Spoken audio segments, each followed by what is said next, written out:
Je m'appelle Madje Diop Sané, coordinateur national du mouvement Vision Citoyenne.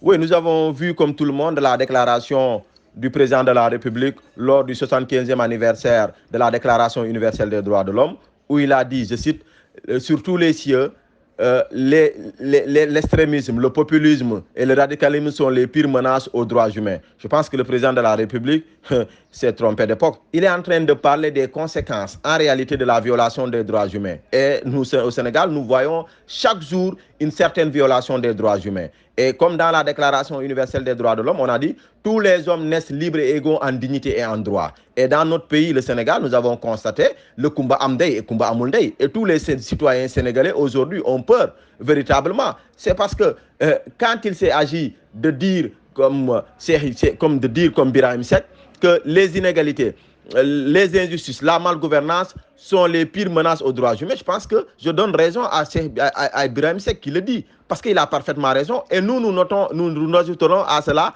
que la malgouvernance, les inégalités, les injustices, la corruption et l'inéquité sont les pires menaces aux droits humains.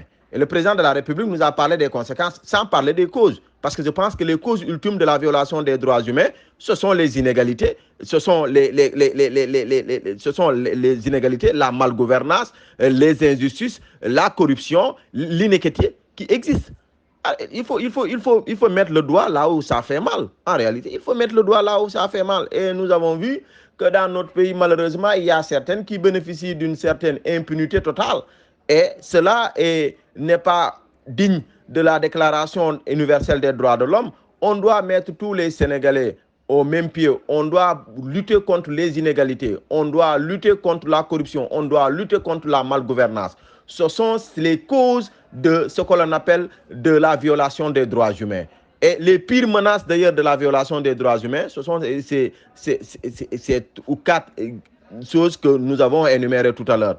Et le président de la République doit changer à tout faire pour que les droits humains soient respectés dans ce pays. Parce que le Sénégal a signé et ratifié la Déclaration universelle des droits de l'homme. Mais nous voyons quelque part même que le protocole international relatif aux droits économiques, sociaux et culturels dans notre pays, malheureusement, n'est pas aussi respecté parce que vous voyez les problèmes que nous avons dans le domaine de la santé, dans le domaine du foncier, dans le domaine de l'éducation et dans d'autres domaines qui sont liés aux droits sociaux, économiques et culturels.